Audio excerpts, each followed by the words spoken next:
할렐루야. 오늘의 말씀은 창세기 17장의 말씀입니다.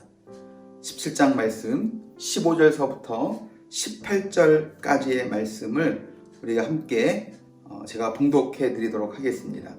하나님이 또 아브라함에게 이르시되 내 아내 사레는 이름을 사레라 하지 말고 사라라 하라. 내가 그에게 복을 주어 그가 내게 아들을 낳아주게 하며 내가 그에게 복을 주어 그를 여러 민족의 어머니가 되게 하리니 민족의 여러 왕이 그에게서 나리라. 아브라함이 엎드려 웃으며 마음속으로 이르되 100세 된 사람이 어찌 자식을 낳을까? 사라는 90세니 어찌 출산하리요 하고 아브라함이 이에 하나님께 아뢰되 이스마엘이나 하나님 앞에서 살기를 원하나이다. 아멘, 아멘, 아멘.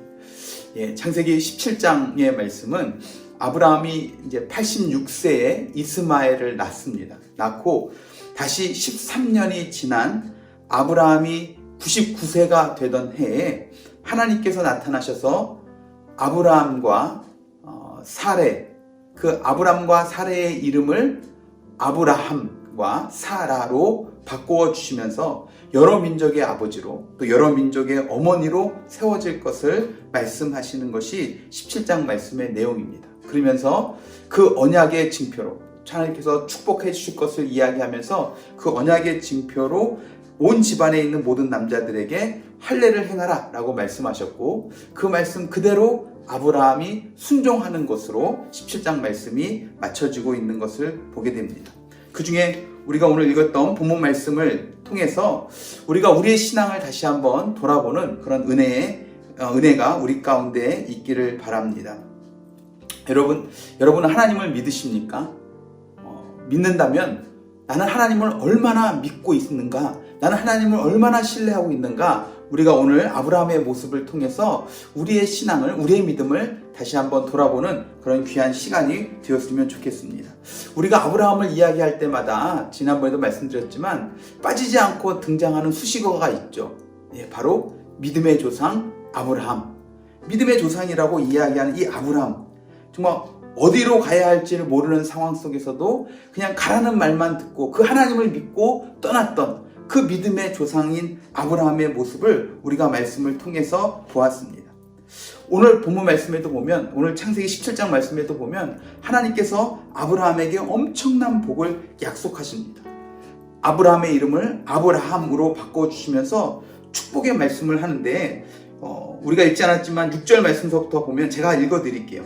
내가 너로 심히 번성케 하리니 내가 내게서 민족들이 나게 하며 왕들이 내게로부터 나오리라. 내가 내 언약을 나와 너 및 내 대대 후손 사이에 세워 영원한 언약을 삼고 너와 내 후손의 하나님이 되리라. 내가 너와 내 후손에게 내가 거류하는 이 땅 곧 가나안 온 땅을 주어 영원한 기업이 되게 하고 나는 그들의 하나님이 되리라 라고 이야기합니다. 이 말씀 엄청난 축복. 근데 이 말씀에 대해서 아브라함은 아무런 반응을 하고 있지 않습니다. 그냥 하나님께서 그렇게 하시고자 한다면 하실 수 있으실 것이다 라고 믿고 있는 것 같아요. 이미 하갈을 통해서 이스마엘을 낳았고 이제 자녀가 잉태되었고 그 자녀에서 또 자녀를 보고 또 자녀를 보고 그러는 가운데 오늘 말씀해 주신 이 축복의 말씀은 그대로 이루어질 것이다 라고 아브라함이 믿음으로 받아들였던 것 같습니다. 그러니까 어떻게 보면 그렇게 하실 수 있는 그 하나님의 가능성을 인간적으로도 이성적으로도 생각해 볼 때 그 가능성을 봤던 것 같아요. 그런데 오늘 우리가 읽었던 본문 말씀의 내용, 하나님께서 사레를 사라라고 이름을 바꿔주시면서 16절 말씀에 이야기했던 것처럼 민족의 여러 왕들이 그에게서 나리라 말씀하실 때 하나님의 말씀에 아브라함이 믿음 없는 반응을 하는 것을 오늘 말씀을 통해서 보게 되어진다 하는 겁니다. 우리가 아까 읽었던 17절 말씀에 뭐라고 이야기합니까? 하나님께서 그렇게 말씀하시니까 17절 말씀에 아브라함이 엎드려 웃으며 이르되 이렇게 이야기해요. 하나님께서 사레를 통해서 아이를 낳을 것이다. 자녀를 민족이 이루어질 것이다 라고 이야기했더니 아브라함이 웃는 거예요. 말이 되느냐는 거죠. 그러면서 마음속으로 뭐라고 이야기했습니까? 마음속으로 그가 품었던 이야기가 17절 말씀에 100세가 된 사람이 어찌 자식을 낳을 것이며 사라는 90세나 됐는데 어찌 출산할 거냐 속으로 생각한 거예요. 그러면서 하나님 앞에 18절 말씀에 뭐라고 이야기했어요? 이스마엘이나 하나님 앞에 잘 살았으면 좋겠습니다 라고 이야기하는 거예요. 여러분, 이 말이 정말 진중하게 이야기하는 것처럼 느껴지십니까? 약간은 비꼬는 것처럼 이야기하는 것처럼 느껴지십니까? 물론 아브라함이 믿음의 사람이 하나님 앞에 그렇게 비꼬듯이 했겠느냐라고도 생각하겠지만, 오늘 16절 17절 말씀만 보면 정말 아브라함이 웃으면서 나이 많은 그 상황에서 어떻게 아이를 낳을 수 있겠느냐라고 이야기하면서 이스마엘이나 잘 자랐으면 좋겠다라고 이야기하는 이 모습 속에는 정말 믿음의 반응의 모습이 아니라 이거 있을 수도 없는 일이고 이건 농담하지 말라 이런 투로 지금 이야기하고 있는 모습을 우리가 보게 되어진다 하는 겁니다. 왜 아브라함이 이런 반응을 하겠습니까? 이유는 한 가지밖에 없어요. 아브라함이 생각할 때도 자신의 후손을 통해서 놀라운 일을 이루어 주겠다라고 했던 말씀은 생각해보니까, 이성적으로 생각해봐도 가능성이 있어 보이는 거예요. 왜요? 하갈을 통해 난 이스마엘이 있기 때문에. 그런데 이미 90세가 되어진 사라를 통해서 민족을 이루게 하겠다라는 이 말은 상식적으로 이해가 되지 않는 말이기 때문에 그래요. 사람의 상상을 뛰어넘는 이야기이기 때문에 그래요. 이미 경수가 다 끊어졌어요. 이미 더 이상 아이를 낳을 수 있는 그런 몸이 아니에요. 그런 환경이 아닙니다. 그런데 하나님께서 사라를 통해서 민족을 이루겠다고 이야기하니까 아브라함은 상상도 못한 이야기를 하시는 그 말씀 가운데 믿음으로 받아들이기보다 있을 수 없는 일을 하는 거죠. 그러니까 웃으면서 그와 같은 이야기, 그와 같은 반응을 하고 있다 하는 겁니다. 믿음의 조상이라고 이야기하는 아브라함의 믿음이 아마 오늘 이 17장의 말씀을 지나가면서 급격하게 성장하지 않았을까 하는 생각을 해봅니다.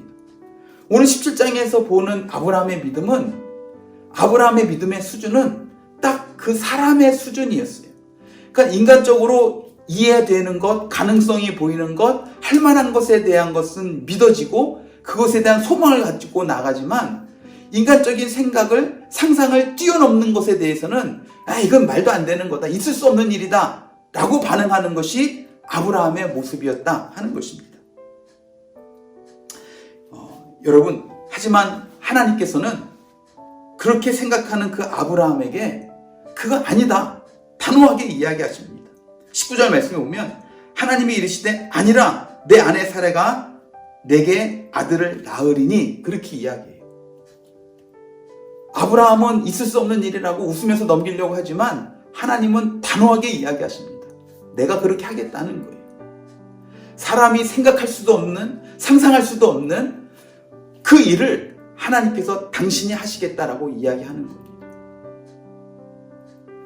여러분, 혹시 우리의 믿음이 아브라함과 같은 믿음은 아닌지 우리가 한번 돌아봤으면 좋겠습니다. 아까 처음에 제가 여러분 질문 드렸죠. 여러분, 하나님을 믿으십니까? 하나님을 얼마나 믿으십니까?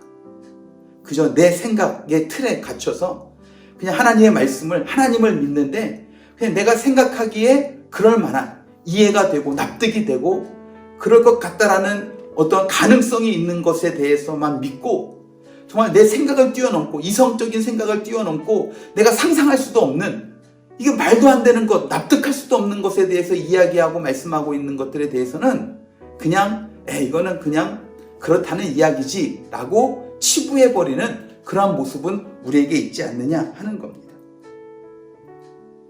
그냥 말도 안 되는, 그냥 허황된 것이다 라고 생각하고, 하나님의 말씀을 하나님의 말씀으로 받는 것이 아니라, 하나님을 하나님으로 섬기는 것이 아니라 그저 내 생각의 틀에 갇혀놓고 내가 이해하는 것들, 납득되는 것들만 믿고 따르려고 하고 있지는 않는가 하는 겁니다. 하나님께서 16장 말씀에 아브라함이 86세였을 때 나타나서 이야기하시고 나서 17장 말씀에 99세가 될 때까지 13년 동안 침묵하시다가 처음으로 다시 13년 만에 등장하셔서 아브라함에게 첫 번째로 하셨던 말씀이 무엇입니까? 1절 말씀에 보면 그렇게 이야기합니다. 아브라함이 99세 때에 여호와께서 아브라함에게 나타나서 그에게 이르시되, 13년 만에 하나님께서 나타나셔서 첫 번째로 하셨던 말씀이 무엇이냐면 1절 말씀에 나는 전능한 하나님이라 라고 이야기합니다. 여러분, 저와 여러분이 믿는 하나님은 전능하신 하나님, 우리의 생각을 뛰어넘고 우리의 상상을 뛰어넘고 내가 바라볼 수 있는 것, 내가 마음으로 품을 수 있는 그 모든 것을 뛰어넘는 분이 전능하신 우리 하나님이신 줄로 믿습니다.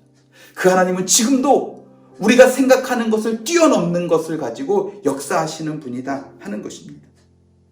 여러분, 그 하나님을 우리의 생각으로 가두고 우리의 상상 안에 가두고 우리의 생각으로 하나님을 판단하고 하나님의 말씀을 따르는 것이 아니라 정말 전능하신 하나님, 그 하나님을 온전히 믿고 그 하나님의 말씀이라면 내가 이해가 되지 않고 내가 납득이 되지 않고 내가 상상할 수 없는 것이다 할지라도 그분의 말씀을 온전히 믿고 전능하신 하나님을 온전히 따르고 소망하며 살아가는 저와 여러분이 될 수 있기를 주님의 이름으로 축원합니다.